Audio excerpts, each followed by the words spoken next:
Good afternoon, everyone.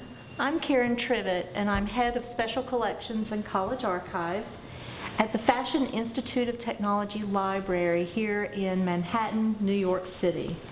It is Wednesday, December 4th, 2019, and it's 3 o'clock in the afternoon, and we are in the Special Collections Reading Room. And I am delighted to have for you today the next installment of FIT Talks, the oral history program of FIT. With us today is Professor Artie Kopelman, and we are delighted to have you with us today, Artie. Thank you. So, thank you very much. For context, if you will, please tell researchers a little bit about your childhood. Can I remember that far back? Yeah, of course you can. So, I was actually born in a hospital in the Bronx that doesn't exist anymore. Oh my. My twin brother is 10 minutes younger than I am. Oh wow. We lived in Queens, in a place called Briarwood, actually Jamaica. Just about a mile north of the Jamaica train station, just north of Hillside Avenue. Lived there with my folks and my twin brother and 3 other siblings. Wow. And I was there in that house until 1977. Oh my goodness. And then my folks headed out west and moved to an apartment right near Jamaica High School. I was in grad school at that point. I split the apartment with my brother. It was 3.5 rooms for a whopping $250 a month. Yeah. Crazy. It was a different time, obviously. But that was my childhood in a nutshell. There's more to it, but that's good enough, I Hey, think. that's great. Thank you. Sure. So, but as a child, what did you want to be when you grew up? Oh, God. Honestly, like most kids of my years, I wanted to be a marine biologist. Oh, how fortunate. Or an oceanographer. So Very that's good. what I wanted to do. And you've mentioned already high school and grad school, but tell us specifically, what's your formal education? I went to Jamaica High School. I can't remember the years. I finished there in 1970, went to Queens College, back some 70 to 75 when it was tuition free. Oh, amazing. $56 a semester. I then started a master's program at Queens College. I was a biology major, and I started a master's program. Before then, I began working with a population ecologist on studies of looking at wasps that lay their eggs and other insects. And by that point, I had kind of begun deep work into a particular species of wasp that ultimately wasn't known at the time. And there were, oh man. So there were 12, it was in the 1970s, 12 of us in the world working on those related species, or related wasps, and related in terms of what they did. And we discovered that the wasp that I had found in Hampton, Virginia was actually the same wasp that some guys from France had found in Guadeloupe. And we realized we met in the Netherlands in 79, and we realized that we were working on the same thing. So, gosh. Anyway, I went on during that time period, I guess around 77, I began my doctoral work. Again, at CUNY Grad Center, but I was based at Queens College, and I taught there beginning in 76, 77 through. I finished up in 82 and taught there a variety of courses, and then taught there a few times afterwards. And it was 1981, September, that I started here I mean, August of 1981 as an adjunct, probably about 2 weeks before I defended my dissertation. Oh, wow. And been here ever since. Well, how did you come to find FIT, or did FIT find No. you? This is before the days of personal computers. Right? I was typing my dissertation into the mainframe computer at Queens College in one of the computer areas. Sitting next to me was someone I knew who was teaching part-time at FIT. And he was a biochemist, and he said, you know, they're always looking for people. Why not, you know, send in some information about yourself? I forget exactly how I did it, but I did. And I went in for an interview, and shortly thereafter was asked to teach an Intro to Bio course. Amazing, amazing. Tell us about your early years here at FIT. What impressed you in terms of like the students, the faculty, the administration? Oh my goodness, what impressed me. It was unlike any place I had been at before. The students, I mean, the students were a little bit older, I mean younger than I was. There were some really interesting characters which surprised me. But I'm sorry, again, what year was this? this was 1981. 81. 81. Okay. So I began. I taught, actually, that first semester I taught on Saturdays. Oh, wow. Just Saturdays? Yeah. My goodness.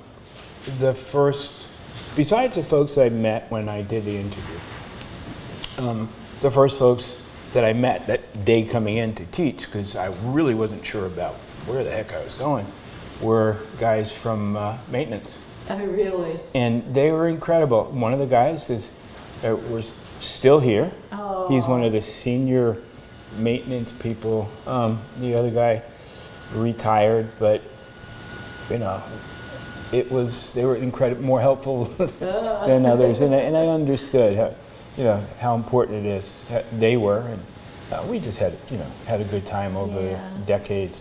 I remember, teaching that course.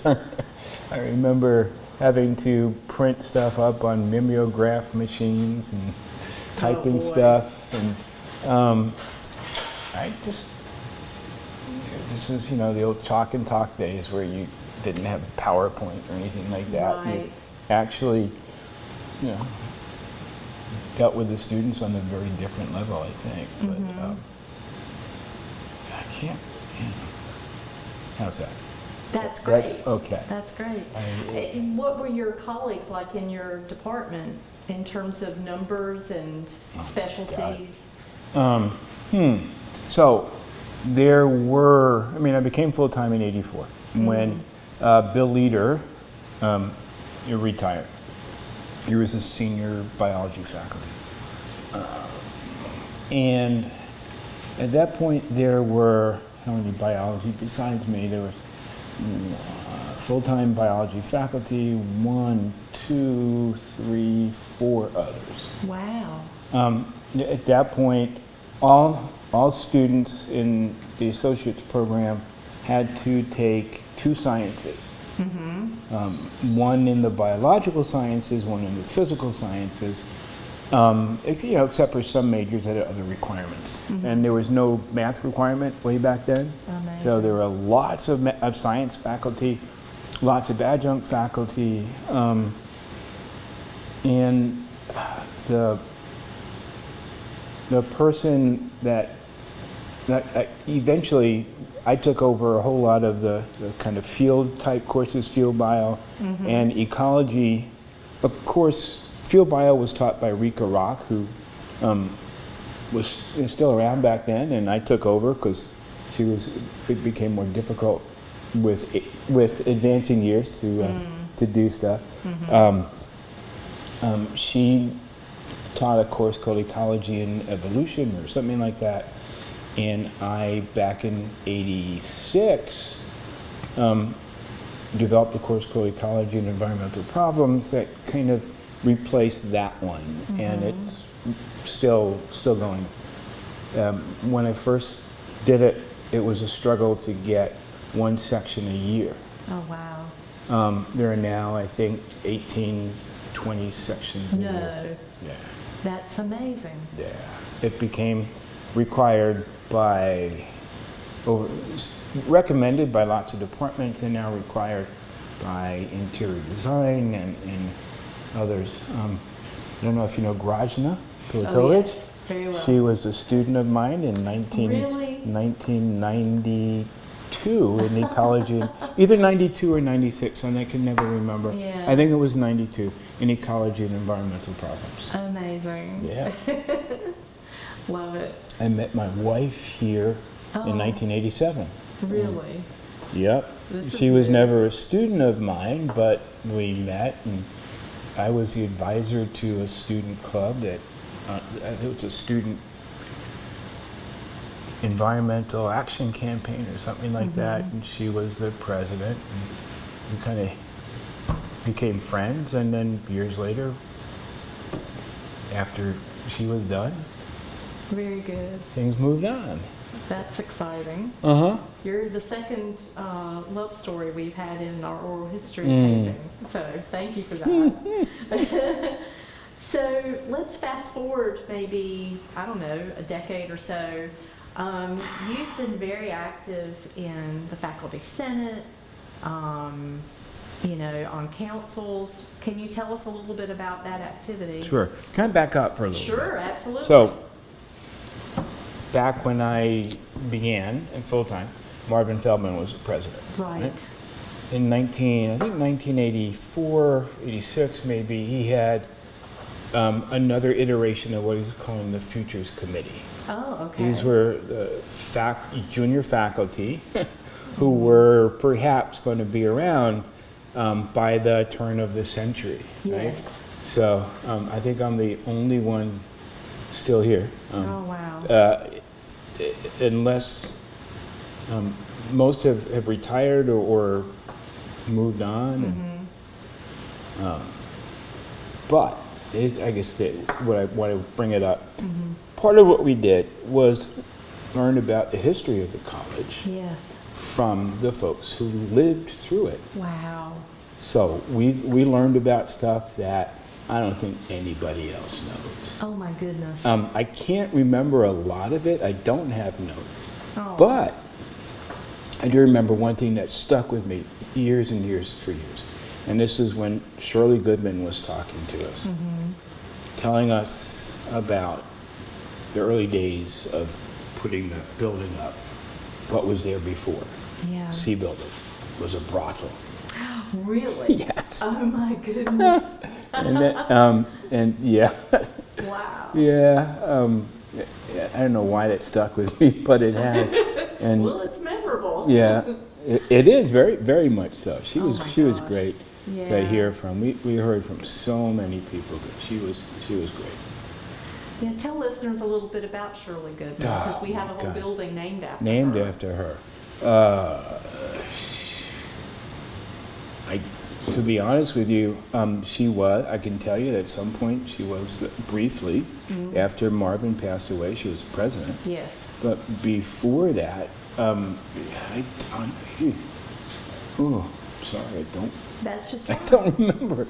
That's fine. I have her her, connections. in the records. I have her listed as secretary of the college. Mm. So I don't know what that means in Yeah. real active terms, but today the secretary of the college is also the secretary of the board of trustees. Yeah, there've been several secretaries of the college over the Yeah. years, but yeah, I can't remember. I mean, That's I just can't, fine. sorry. No worries. So tell us again a little bit more about About- your activity with the faculty senate and the sustainability council. all right.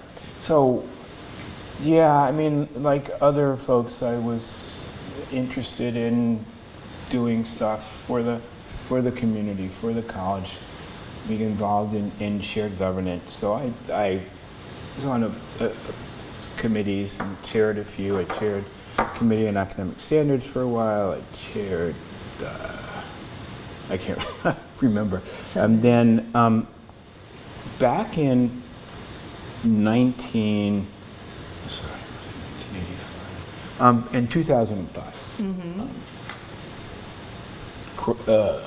Grajna and Georgia Kalibas, who was an adjunct in TDM back then, and I were talking about, I guess Georgia and I at first, wanted to get folks to find out whether there were people interested in sustainability and doing stuff. And I sent an email out to all the faculty and staff asking for anyone interested to come to a meeting, and I forget what room we were in, and I think about 40 people showed up. Oh, wow. Yeah, this was, it was right after the publication of the Millennium Ecosystem Assessment Report in 2005. And that's kind of when sustainability concepts began to move beyond the small group of folks who've been pushing those issues like I was to a broader place. That became this ultimately a grassroots effort in sustainability. At some point, we, again, Grajna, Robert Vasilati and I wrote a letter to Dr. Brown about the need for addressing sustainability issues, and we ended up with about 150 signers of the letter from students, faculty, staff, and administrators. It was in that letter, went to Dr. Brown, and she eventually asked Robert, Grajna, and I, me, right? Sorry, Robert, Grajna. We went to see Joyce, and we were talking to her about it, and I think it may have been actually, I think Robert more than came up with this idea that we all agreed with, and that is that the college needed a sustainability council, kind of like the diversity council, and sort of that kernel of an idea went to Joyce in that meeting and took off from there. At the same time, I thought that we needed sustainability addressed in the Faculty Senate.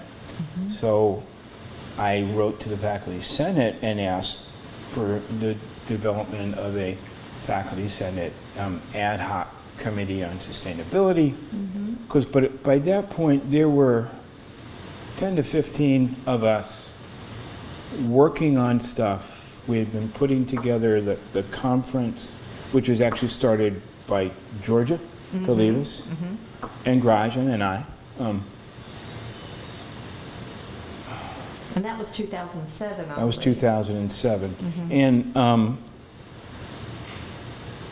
I was asked to chair that Faculty Senate ad hoc committee, and it was ultimately the folks, those of us who had been working on the conference end of it, and a bunch of others.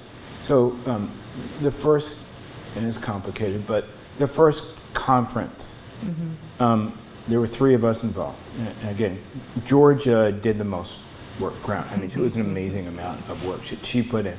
And I was part of the sounding board, I guess, and making sure things were done okay. And so was Grajna.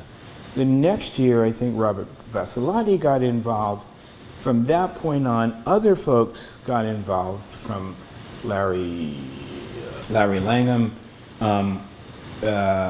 Sandy Krasovic, Nomi Kleinman, other folks.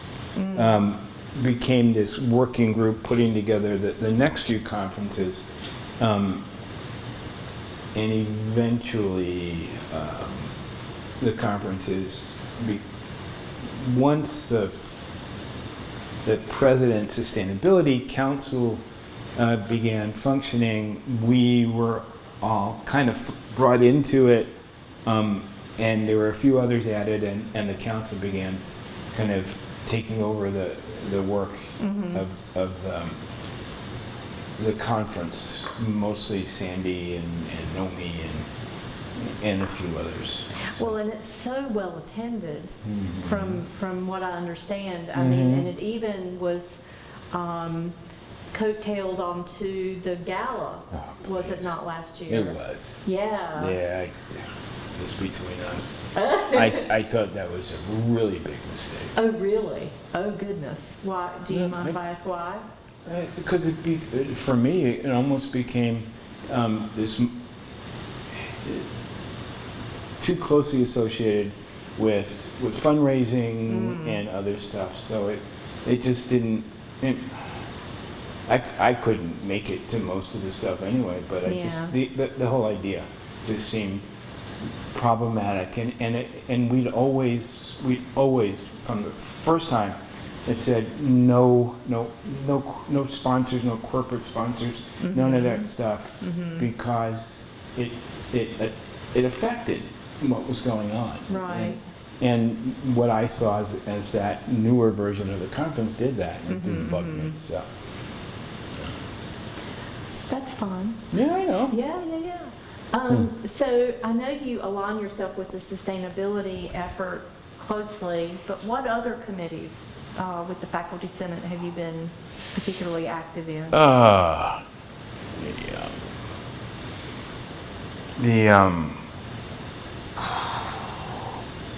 The Committee on Academic Standards. Yes. I chaired a bunch of times.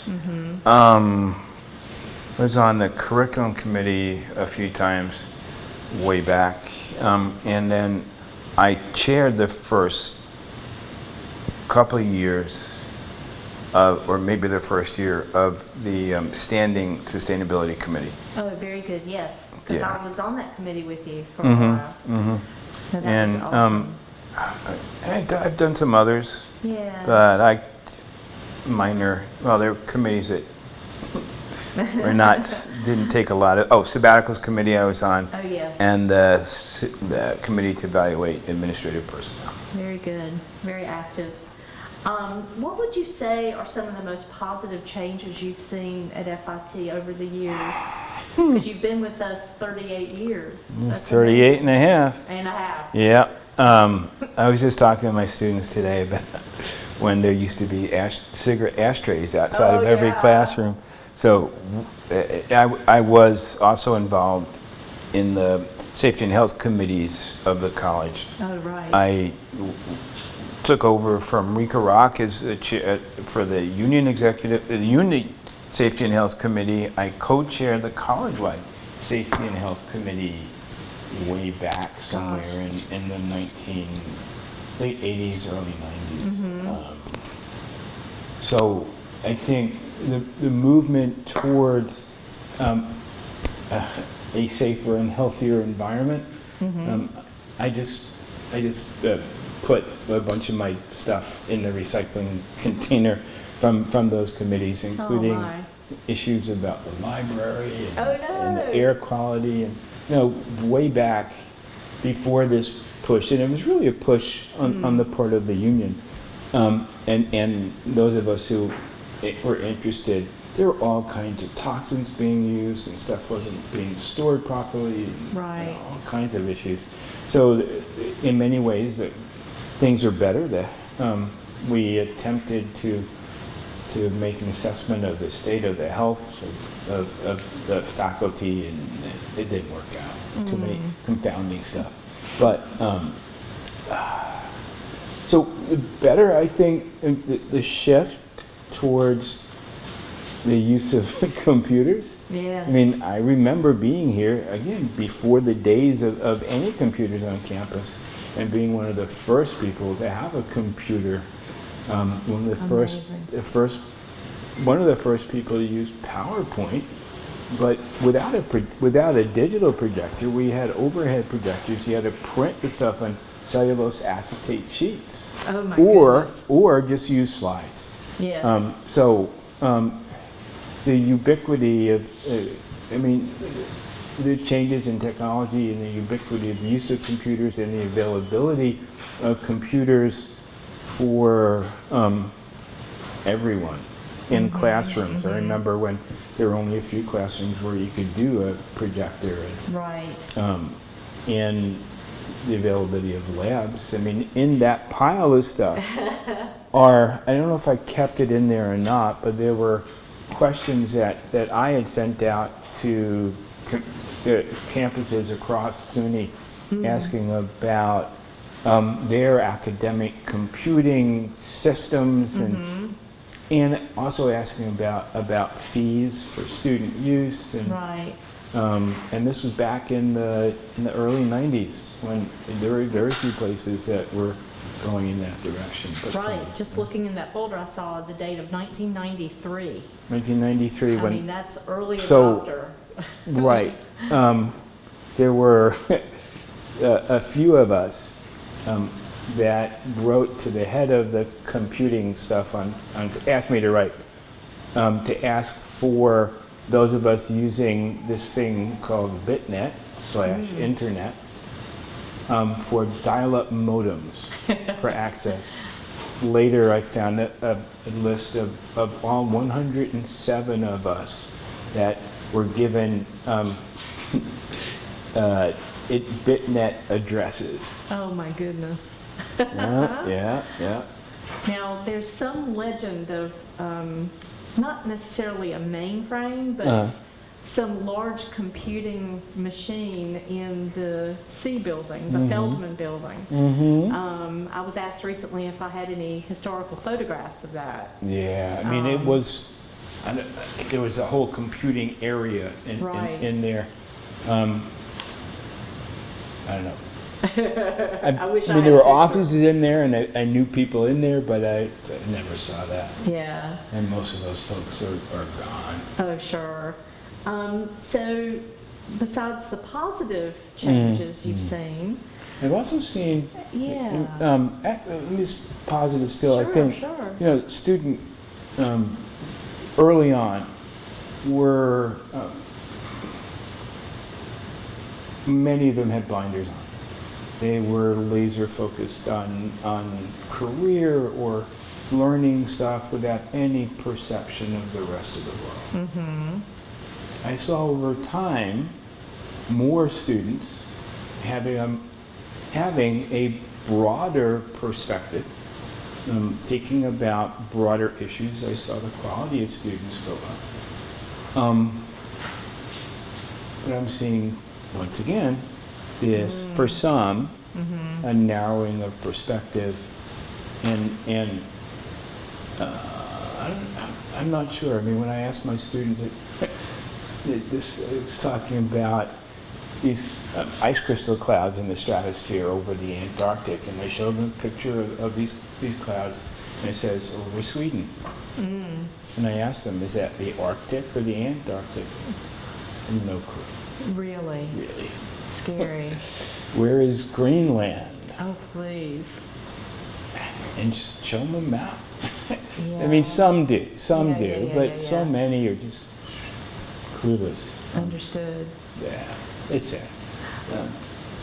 One other positive, I think, is over the past few years, the establishment of the ethics and sustainability minor. Right, right. It is the fastest growing minor in the college. Really? Yeah. Oh, that's so impressive. It is, and it's drawing students here. Yes, that's good. That's wonderful. Yeah. So what's the other end of the story? Right, right.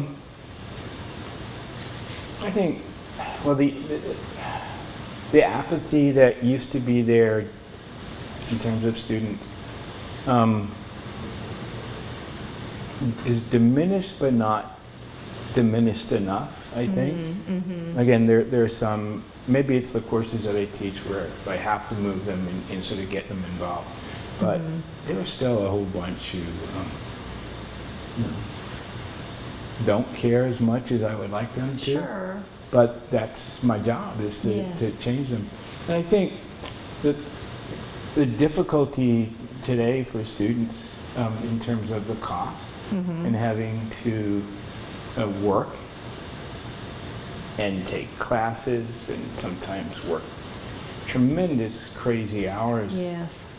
is, I mean, it happened back then too, but I think it's worse today. But, I don't know. I think also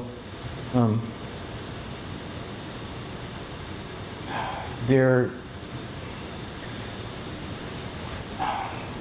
a disconnect between the administrators of the college on the above the deans, or even the dean. The deans not so much, but the higher administration, who just, I think, are not really in touch in any significant way with the rest of us. Right. I mean, there used to be a bar across the street. Oh, really? That bookstore, Oh, right. right? Yes. That was Casper's Bar and Restaurant.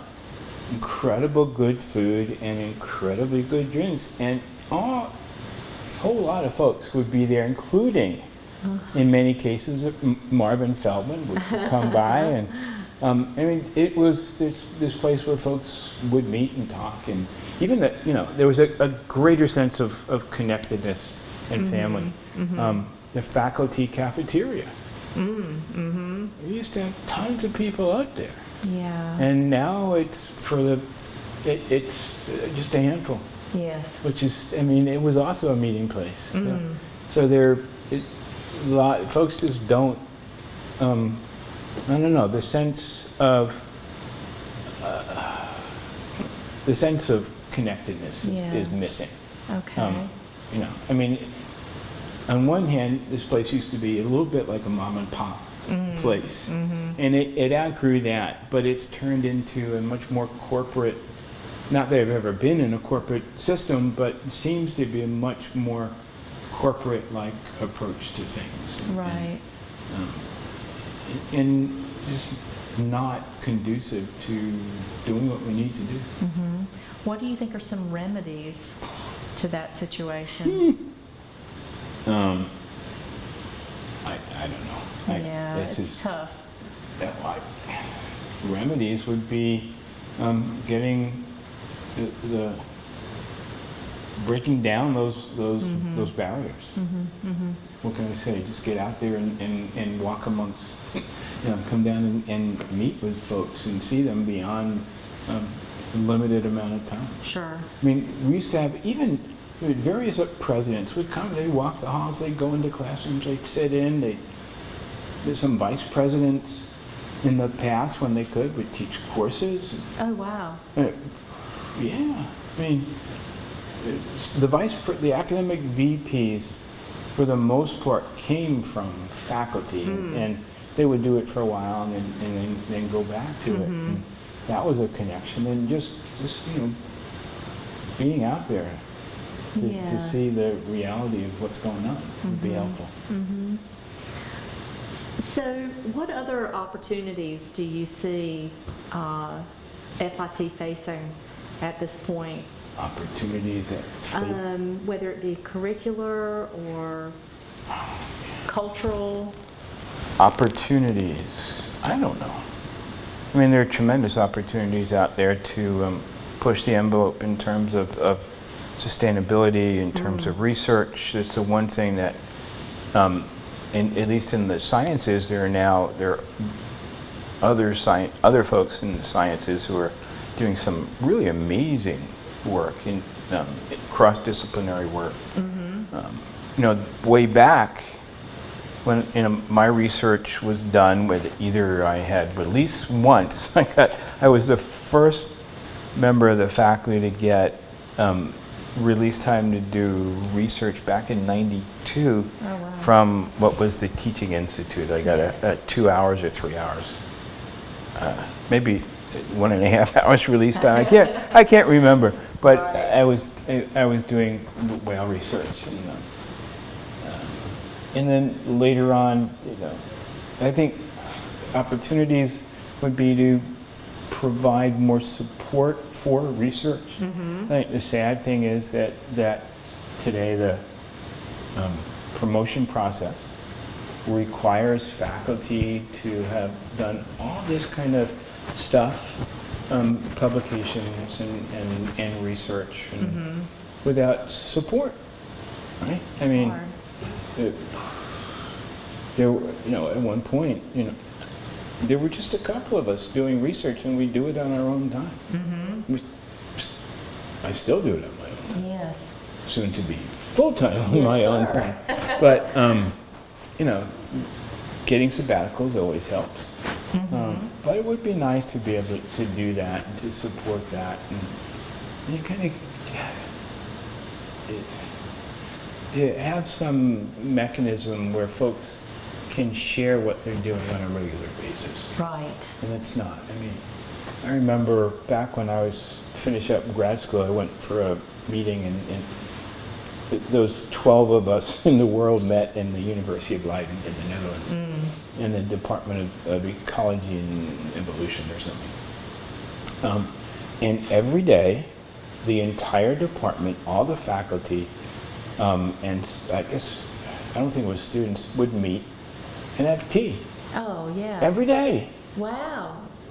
The entire department, Oh, from 4 o'clock to 4 something or other. yeah. I mean, just some kind of mechanism besides, they just need some way of getting folks connected again. Right.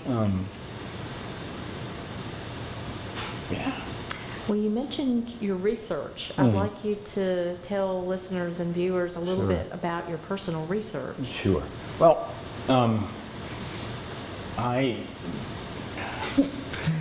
began, I did my doctoral work on these little tiny wasps, right, 2 millimeters in size. And I then finished up in '82. I taught and took a time off from research, and in '86, '87, I began to work as a volunteer assisting in leading in whale watching trips out of Yes. Montana. There's always been an interest of mine. I took over as one of the scientists in '89 and have been doing it ever since. Amazing. So I've been working since '89 as a researcher looking at populations of whales, dolphins, out in the eastern end of New York Bight, and part of a place called the Great South Channel, east of Nantucket. And I've been doing that since '89. I've been involved in I had a nonprofit organization called the Coastal Research and Education Society of Long Island. We've been around since '96, and our mission is to support and promote stewardship and conservation of coastal ecosystems through research and education, or something like that. And we do this with trained volunteers to help on whale research, to spot whales, to collect data. And my work involves also photographing individuals, photographing groups, but also individuals to try and identify them. And that's been going on. I also do research with seal populations or seals. Yeah. And most of my work is with harbor seals at a place called Cubsog Beach in West Hampton Beach. Again, I take, on the whale trips over the course of the season, I'll take a few thousand people out and educate Really? them. Yeah, and the boat used to hold 300, now we take 150 at a time. On the seal trips, I've been doing those for 16 years, and a couple thousand people a year come out at 100. I'll take up to 100 at a time to learn about seals and photograph them. And my work involves photographing to get estimates of numbers, but also to identify individuals that and some I've been able to track coming back for 15 years. Goodness. So that continues, and always looking for help. I've worked with bunches of students. Yes. Here at FIT, I had a student at some club, Lindsay Meyer, who then became a volunteer with me on the whale stuff and seal stuff, and a few years ago began working as a whale watch naturalist in goodness. Alaska. Oh. And she wrote to me, and we've been good friends, and she said, I changed her life. And now she's living up in Alaska full time. Oh, wow. I have other students, I occasionally, and I get these letters or communication from students who say I've changed their lives. It makes it worthwhile. That's fantastic. I had a kid who went on, took I can't remember which course she took with me, but she went on to help develop the Long Island Progressive Coalition, and students who actually, students sort of, that I'm meeting now, they're parents of the kids that my wife teaches. She runs a nature-based preschool out in Suffolk County. And somehow, some of the parents were my students. So, Very good. yeah. Anyway, yeah. So, you've recently been bestowed an honor. A few, yeah. A few, Yeah. definitely. So I became a FIT's first SUNY distinguished, and only SUNY distinguished service professor. That was in 2005. I'm sorry, 2010. Okay. And I'm still a SUNY distinguished service professor. That's the highest, distinguished professor is the highest rank that instructional faculty Right. can achieve in SUNY. And upon retiring, I've been approved to be a professor emeritus. Yes. So the 9th one in FIT's 75 years. Goodness, congratulations. Thank you. Oh. I'll also automatically be a distinguished service professor emeritus as well. Ooh, oh, fantastic. Yeah, whatever that means. That news I hadn't heard yet. Yeah, that's part of, always. I mean, that was Okay. part of the agreement. Right. Part of the distinguished professorship honor is, so. Very good. Congratulations again. Thank you. I forgot about that. So pulling the lens back a little bit, what person would you say had the most positive influence on your life? You've talked about students saying that about you. Yeah. We'll turn the table. Most positive influence in my life. My wife, Yes. actually. Yeah. Oh, lovely. Yeah, I think so. Yeah. And the other, maybe Jacques Cousteau. Oh, of course. Yeah. Rachel Carson. Who else? Pete Seeger. That's a wonderful cohort. Did you ever meet Mr. Seeger? Oh yeah. Oh, tell us about I was that. I was one of the, I was one of the first non-musical volunteers on the Clearwater in Really? 1970. Oh my goodness. That was right before I started college. Oh, And I remained a volunteer and worked doing all kinds of stuff, and sort of till 76, and then I started grad school and had to yeah. move on to other stuff. So another broad lensed question is, Mhm. do you remember someone saying something to you that had a tremendous influence or impact on your life? I can, I'm sure, Yes. but no.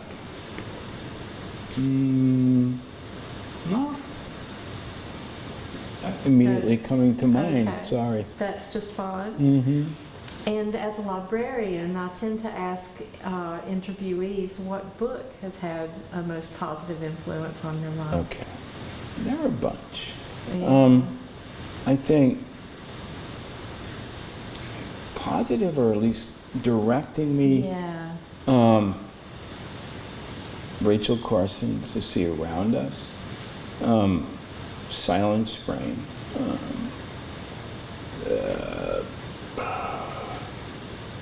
Who else?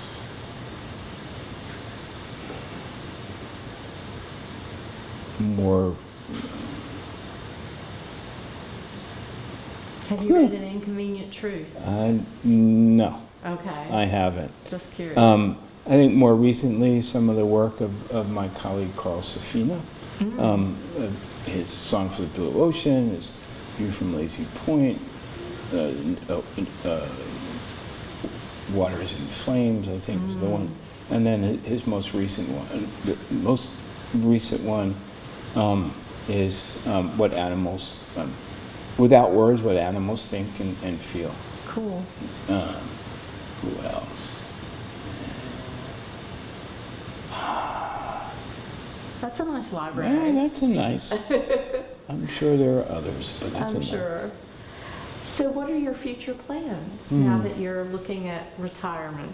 Yeah, continue working with my nonprofit. I have years. I am so backed up in the work on. I have cataloging humpback whales. I'm cataloging finback whales, bottlenose dolphins, harbor seals, and I'm so far backed up. That, you know, I have 45,000 seal photos What? cataloged. Amazing.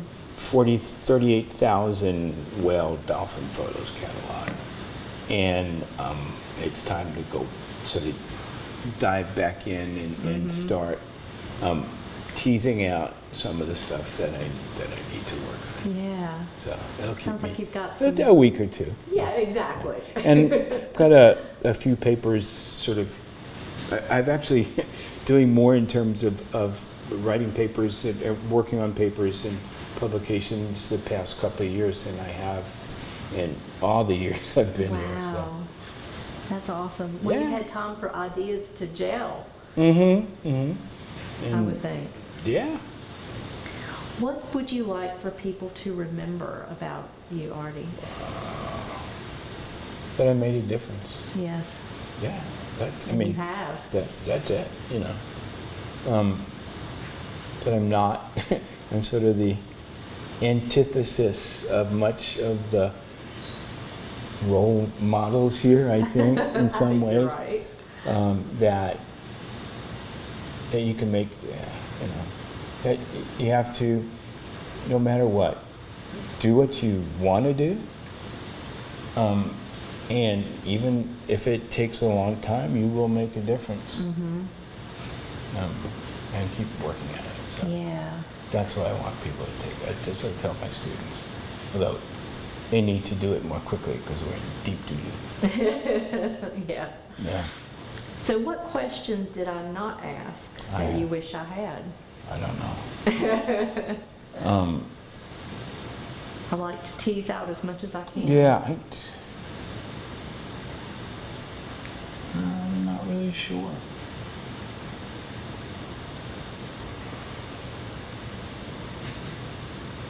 I hadn't thought about it. I think We covered a lot of you ground. sure did. I didn't think I would be talking for that long. but- Yes, it's been a pleasure. All right, thank you you. so much, Artie. How are we doing? We're doing fine. Yeah. I can catch a few different trains. All right. Thank you so much. You're welcome. Thank you.